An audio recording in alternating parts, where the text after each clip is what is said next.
আষাঢ়ের মেঘলা আকাশ আর ভক্তদের প্রবল উন্মাদনার মাঝে পালিত হচ্ছে হুগলির বলাগড়ের বিখ্যাত গুপ্তিপাড়ার 286 বছরের প্রাচীন ও ঐতিহাসিক রথযাত্রা উৎসব। প্রতি বছরের মতো এবারেও উল্টো রথের ঠিক আগের দিন আয়োজিত হয় এই উৎসবের প্রধান আকর্ষণ ভান্ডার লুট। চলতি বছরে এই ঐতিহ্যবাহী অনুষ্ঠানে বিশেষ অতিথি হিসেবে উপস্থিত ছিলেন মুখ্যমন্ত্রী শুভেন্দু অধিকারী। তার সঙ্গে উপস্থিত ছিলেন প্রতিমন্ত্রী সুমনা সরকার এবং অর্থমন্ত্রী স্বপন দাশগুপ্ত। মন্দিরের ওপর থেকেই ভক্তদের এই অভূতপূর্ব উন্মাদনা এবং ভান্ডার লুটের দৃশ্য দেখেন তারা। মন্দির প্রাঙ্গণে উপস্থিত হয়ে জানান, এখানে আমি মুখ্যমন্ত্রী হিসেবে আসিনি, এসেছি একজন সাধারণ ভক্ত হিসেবে। জগন্নাথ দেবের কৃপা ও ভক্তদের এই বাঁধভাঙা উচ্ছ্বাস দেখে আমি অভিভূত। মাত্র একটা আস্থার জায়গা না, দৃশ্য অপরূপ দৃশ্য। আমি যদি 5টার আগে আসতাম তাহলে আরো ভালো। 30 কিলোমিটার জুড়ে মানুষের, হুগলি জেলার মানুষের নরেন্দ্র মোদীজির প্রতি আস্থা, আমার প্রতি আশীর্বাদ, এটা কুড়াতে আসতে হয়েছে। ভাবিভাবে অনেক সময়। অর্থমন্ত্রী স্বপন দাশগুপ্ত জানান, হয়তো এখানে আগে কোনো মুখ্যমন্ত্রী ছিল না, তাই আসেননি।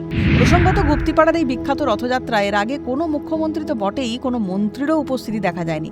উল্লেখ্য, চলতি বছরে রাজ্য সরকারের পক্ষ থেকে 5 লক্ষ টাকা অনুদান দেওয়া হয়েছে।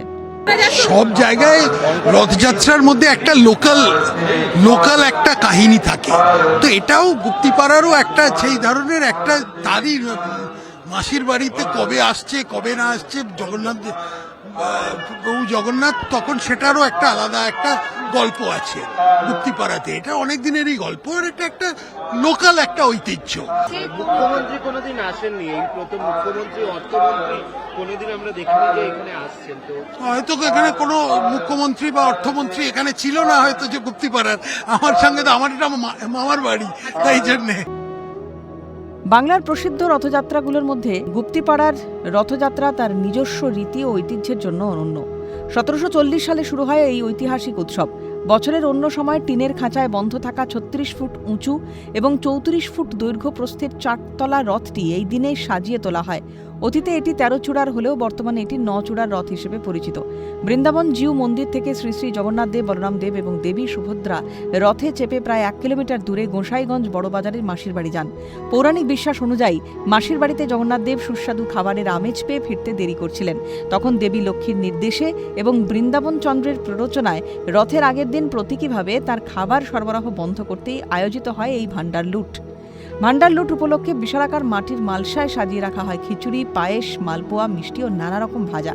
ঘণ্টা বাজতেই হাজার হাজার ভক্তের ঢল নামে সেই ভোগ প্রসাদ লুট করে নেওয়ার জন্য। বিশ্বাস করা হয় এই প্রসাদ অত্যন্ত পবিত্র এবং কল্যাণকর। শ্রী শ্রী জগন্নাথ দেবের জয়ধ্বনি, খোল করতালের শব্দ এবং ভক্তদের ভক্তিঘন উপস্থিতিতে গুপ্তিপাড়ার আকাশ বাতাস মুখরিত হয়ে ওঠে। ক্যামেরায় জাকির সিং এর সঙ্গে অভিরূপা সাহার রিপোর্ট, ক্যালকাটা নিউজ।